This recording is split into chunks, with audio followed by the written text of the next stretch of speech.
Okey, hai, Assalamualaikum dan salam sejahtera. Saya di Asia Camp Resort di Taman Negara. Yang mana kita ada banyak destinasi melancong yang bersesuaian untuk kaki pancing. Untuk mereka mencari ikan-ikan sungai yang besar dan segar. Dari Sungai Tembeling sampailah ke sungai paling jauh apa Cik Bat? Okey, yang dibenarkan sampai ke jeram perahu lah yang dibenarkan. Yes, bersama dengan saya sekarang adalah Encik Bat. Beliau sudah lama di sini. Dan juga merupakan antara orang yang pakar lah di dalam menunjukkan selok-belok memancing di Taman Negara. Jadi Encik Bat, apa khabar? Baik tu. Ya, kita bawa balik dari memancing tu hari. Yes, kita bawa balik dan juga saya betulkan apa yang Tuan Azizah beritahu tadi. Bukan katakan pakar lah, cuma pemancing tegar. Pemancing tegar. Dapat tak dapat itu belakang je. Yeah. Yang penting kita mencuba nasib lah. Ya. Okey, sebab ini sungai memang ikan kita tak pasti di mana dia berada. So kita akan cuba mencari lah. Okey, jadi biasanya kaki pancing yang datang ke Taman Negara ni ke mana Cik Bat dia pergi? Okey, dia bergantung kepada apa keinginan kaki pancing tersebut lah. Sama ada dia nak mencari raja ikan, dia panggil raja sungai, ikan kelah, ikan sebarau. Okey, tinggalan, lampan. Okey, dan juga untuk yang minat casting adalah ikan sebarau dan juga ikan toman lah, ini toman bunga.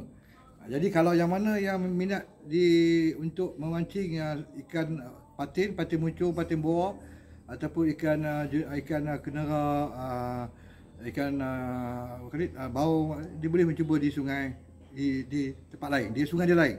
Kita ada dua sungai yang berbeza. Oh, hampir 10 juga jenis ikan yang ada di Taman Negara ni. Lebih tuan, Lebih. Jadi kita ada beberapa sungai yang menjadi tumpuan kaki pancing di Taman Negara ni. Di mana tu? Okey, dia ada Sungai Tembeling untuk ikan-ikan patin, ikan baung, ikan kenara di Sungai Tembeling. Okey, untuk yang berminat untuk mencari ikan kelah, sebarau, tinggalan adalah di Sungai Keniam ataupun Sungai Tahan atau Kurasat. Tempat beberapa buah sungai lah. Jadi bergantung pada keinginan kaki pancing tersebut. So kita akan bagi advice, dia lebih nak mencari ikan yang macam mana, so kita akan cadangkanlah sungai-sungai tersebut. Jadi ada beberapa sungai lah yang betul. memang jadi tumpuan, seperti Cik Bat maklumkan tadi. Betul. Okey, jadi yang pertama di sungai mana yang jadi tumpuan? Yang paling utama yang dan kerap sekali. Okey, saya dah 15 tahun lebih di Taman Negara. Sungai Keniam adalah menjadi tumpuan lah untuk mencari ikan kelah, sebarau, baung, akar. Ya, disebabkan ikan kelah spesies kelah merah. So harga dia pun memang kalau di Taman Negara memang harga dia mahal lah. Dan untuk mendapatkan dia bukannya mudah. So ada beberapa tip yang kita akan bagi tahulah bagaimana dia dapatkan. Jadi di Sungai Keniam Ya. Dan yang menjadi buruan pemancing tegar adalah ikan kelah. Jadi ikan kelah ni dia high class, mahal dan tetapi dia susah dipancing. Ya betul. Dia memang satu spesies ikan yang cerdik. Okey, apa yang dikatakan cerdik tu? Okey, cerdiknya maksudnya bila kita pergi dengan baju yang terang, sama saya baju putih tu. So dia daripada jauh dia boleh nampak. Okey, so dia akan lari. Dan juga kalau kita bising ataupun baju yang terang tu memang tidak digalakkan. Kalau boleh biar baju gelap. Sebab ada setengah-setengah kaki pancing ni memang buka baju. Okay. Dan dia bila dibaling pancing dia akan bersembunyi. Jadi untuk mengelakkan dirinya dikesan oleh ikan tersebut. Oh, kita ni kira main nyorok jugalah dengan ikan kelah ni. Betul tak? Dia sangat sensitif. Sangat sensitif dan sangat cerdik dan peka lah. Okey, jadi selain daripada pakaian kita, apa lagi tip-tip memancing ikan kelah di Sungai Keniam? Tip memancing ikan kelah ni yang sebagaimana yang saya sebutkan tadi, ikan kelah ni ada spesies yang cerdik. So saiz tali pun mainkan peranan. Saiz tali. Jadi orang kata kalau tali kita, kita ingat ikan kelah ni kuat, jadi kita nak guna tali yang pound dia besar. 40 pound, 50 pound. So lupakan saja. So dia punya kadar pound yang digunakan oleh untuk memancing kelah antara 5 hingga, tapi kau boleh 8 hingga 15 pound. Oh, tak boleh kecil sangat. Tak boleh besar sangat. Betul. Dan juga kau boleh tali itu kalau setengah kaki mancing ni dipanggil tali hantu. Tali hantu. Nama dia sebab nama maksud dia tali itu dia akan tidak nampak di dalam air. Okey, itu tali yang sebaik-baiknya digunakan kalau nak mancing kelah. Ya, tali yang halus dan tak nampak lah. Jadi ikan kelah dia tak akan nampak. Dan petua yang seterusnya, kita selalunya bila kita memancing kita akan ikat batu dengan kili. So untuk mancing kelah, batu dan kili tidak digunakan. Dia terus sambung ke mata. Oh, jadi, no wonder lah. Ya. Saya ada pergi 2-3 kali mancing, tak dapat. Jauh lagi nak dapat. Dia dah lari dah siap-siap Sebab bila dia ada dah dengan nampak, batu. dia dah nampak batu ataupun dia dah nampak kili tu berkilat kan, ataupun dia dah nampak benda yang pelik tu, dia memang akan melarikan diri lah. Sebab dia ikan yang very sensitif dan dia akan pantau daripada jauh dulu. Sama ada selamat nak keluar dia akan tengok dulu makanan. Betul. Okey, ni tips yang pertama baju, yang kedua tali kita, dan yang ketiga jangan pakai batu dan kili. Ya. Jadi tips ni macam mana? Di air yang macam mana ikan kelah ni ada? Okey, kelah ni selalunya memang dia berada dekat lubuk lah. Lubuk dia di Sungai Kenyam tu ada beberapa lubuk. Ya, kita ada banyak sangat lubuk dekat situ. Yang mana bila you pemancing dia pergi dengan tekong dan juga juru haluan. So dia orang tahu lubuk-lubuk lah mana. Di artikel kita ada disebutkan beberapa lubuk. Betul. Jadi saya kira boleh juga dia letakkan tips ni. Kita tak boleh tunggu di satu lubuk. Ya, betul. Bila dah dapat satu ekor kan? Selalunya macam ni. Selalunya orang kata untuk nak rasa satu keseronokan dan juga macam saya sebut ikan ni dia sensitif. So di setiap tempat lubuk yang kita berhenti, contohlah Lata Said yang paling atas. Yang paling atas Lata Said. So tempat depan kemah pun ada lubuk dah. Dan lubuk dia dah panjang dan dalam. Jadi situ nak duduk satu hari tak ada masalah. Dan juga esoknya kita boleh ubah ke lubuk-lubuk lain lah. Saya dengar cerita kalau kita duduk situ dah dapat ikan kelah, berjaya pancing ikan kelah, kita kena pindah ke lubuk yang lain. Dia bergantung pada keluasan lubuk tu lah. Kalau lubuk tu macam tidak berapa luas, ubahlah. Sebab dia dah dapat seekor tu kadang-kadang ni, yang lain tu nak makan ambil masa lah. Tapi kalau you bersabar, InsyaAllah dapat. Baik. Jadi antara lubuk-lubuk yang ada di Kenyam, seingat saya, kita ada juga menulis tentang lubuk di artikel kita. Lubuk petir. Ya, betul. Lubuk 5 minit. Betul. Lubuk apa lagi? Ada lagi lah. Ada beberapa lubuk lah yang kita tak ingat. Betul, sebab nama dia macam-macam. Dan kita perlu berjalan kaki lah daripada Lata Said tu. Jadi di antara lubuk ke lubuk tu, pemancing tidak perlu risau sebab tidak jauh. Ya, 5 minit. Tidak jauh, 5 minit. Betul. Jadi sebelum sampai ke Sungai Kenyam, kita nak mentarget ikan kelah ni, apa pengalaman yang pemancing akan dapat? Daripada contohnya dia bertolak dari Kuala Tahan ke Sungai Kenyam. So di sini ingin saya just orang kata memperingatkan lah. Jadi orang kata jarak daripada bot daripada JT Kuala Tahan ke Lata Said ke Kuala Kenyam adalah lebih kurang sejam lebih hingga 2 jam. Kemudian daripada Kuala masuk ke Lata Said lebih kurang 2 jam hingga 2 jam setengah. Jadi pemancing akan drive dari Kuala Lumpur sampai ke Kuala Tahan. Ya, boleh satu hari awal lah. Sebab kita akan berkumpul di JT Kuala Tahan lebih kurang pukul 7.30 pagi. 7.30 pagi. Baik. Jadi pukul 8.30 kita kena packkan barang masuk dalam bot dan pergi ke rakit Jabatan Perkhidmatan untuk pemeriksaan.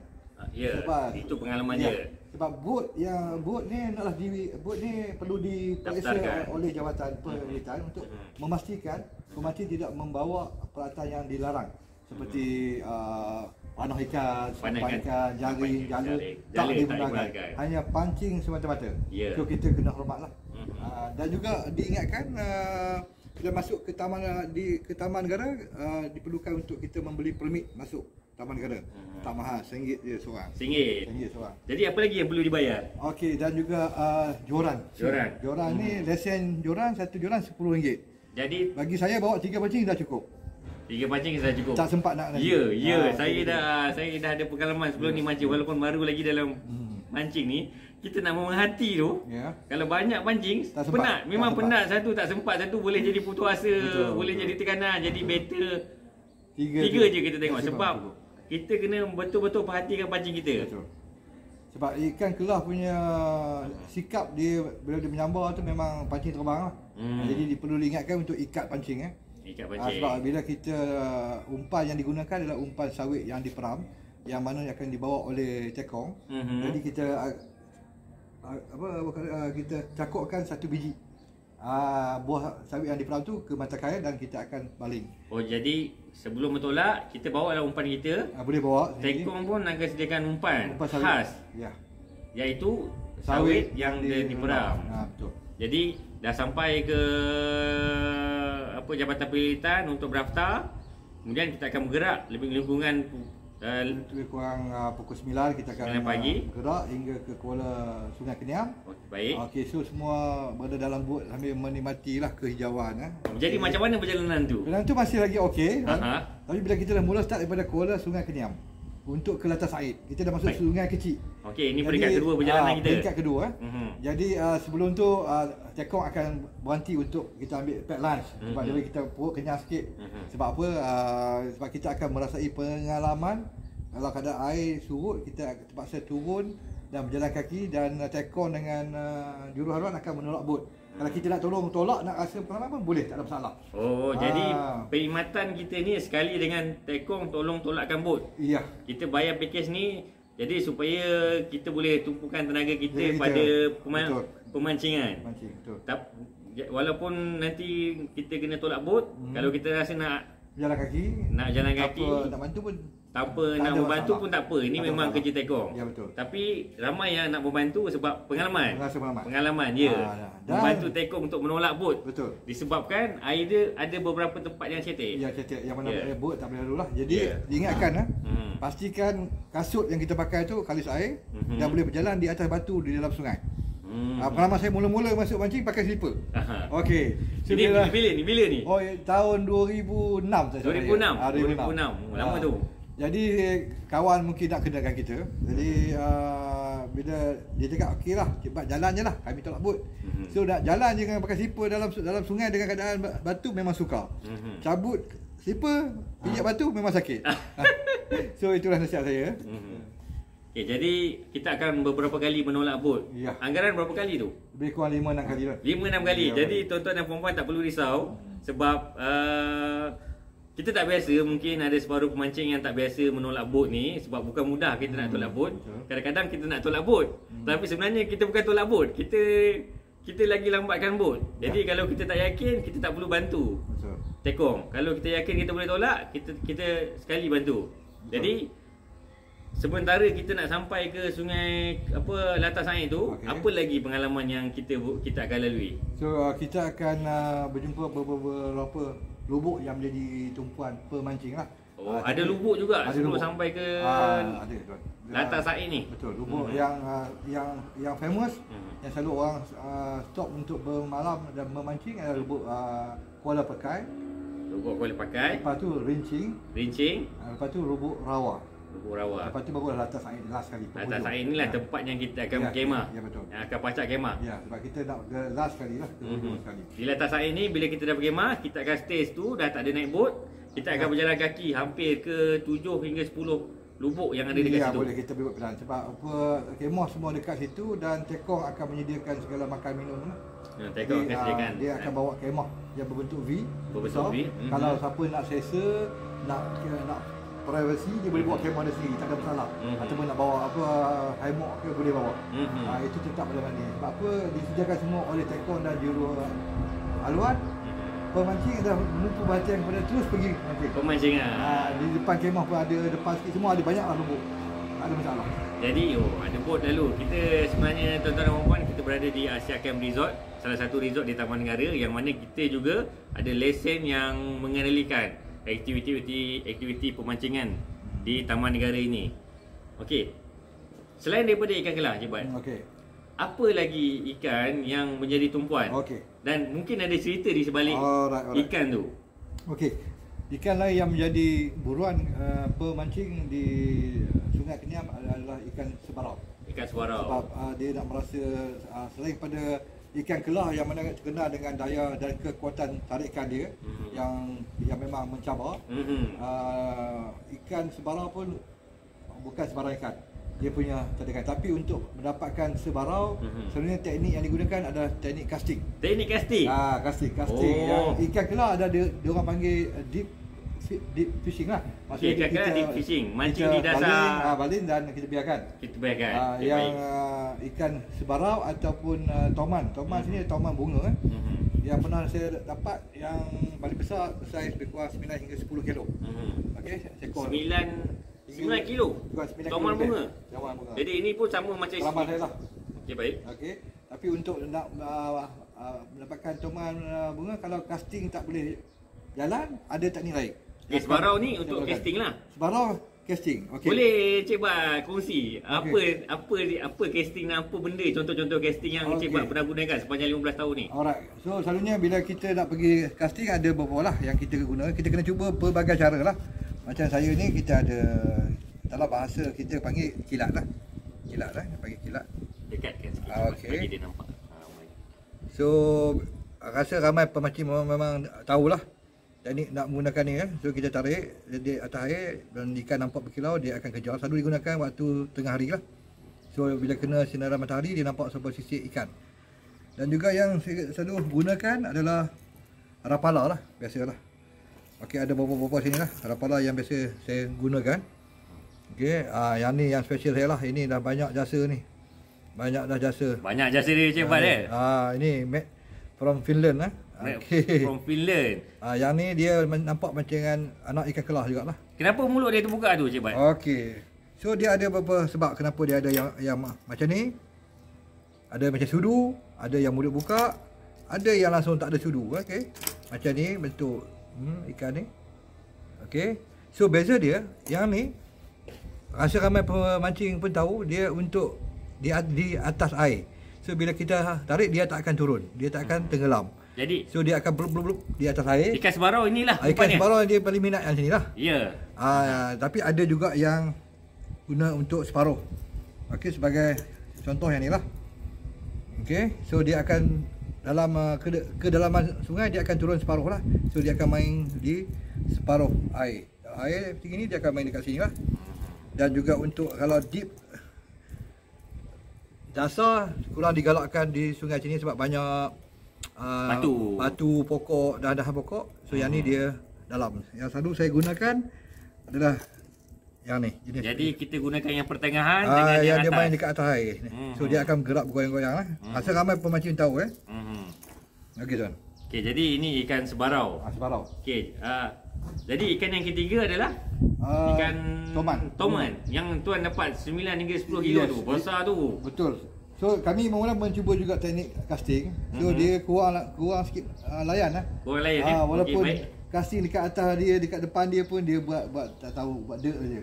So kami mencuba teknik baru adalah umpan hidup. Macam mana boleh nampak di ikan tu dekat situ tu? Sebab air jernih tuan. Oh, air di Sungai Keniam tu sangat jernih. Yes, kalau tuan pergi di Rincing, Rincing dikenali sebagai dikenali ikan-ikannya adalah bersaiz mega. Rincing di mana ni? Lubuk Rincing yang Lubuk Rincing di Keniam ni. Sebelum Rawa. Sebelum Rawa, okey baik. Okey, di atas tuan boleh nampak dia ikan tu berenang dia dekat dengan atas dan di Rincing terkenal dengan saiz mega besar. Tapi untuk mendapatkan dia mungkin dah jadi memang sukar sikit. Jadi kita gunakan cara apa tu tuan? Okey, so saya pernah dapat situ saya gunakan cara menggunakan umpan hidup.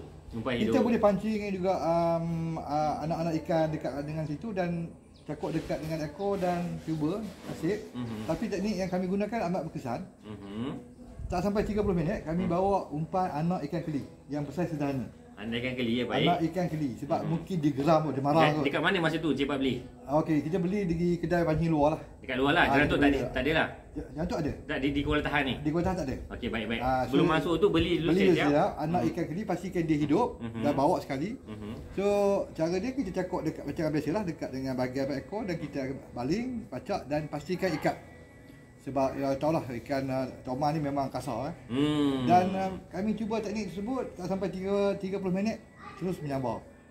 Jadi ini kita nampak lah ikan toman dekat situ. Tak, kita memang takkan nampak sebab dia duduk dekat dengan dalam air. Masa tu tak nampak tapi lah. bila ikan keli tu berenang tu, dia dari jauh dia dah memang akan mencari. Nampak lah dia dah. Dia marah betul. Dia marah. Dia marah. So pastikan you punya power machine tu kuat lah, sebab baru ni saya guna lebih kurang, saya tengok berapa power, tapi mesin tu berderit bunyi lah, dan akhirnya bila dapat kali kedua tu mesin pancing saya jam. Oh.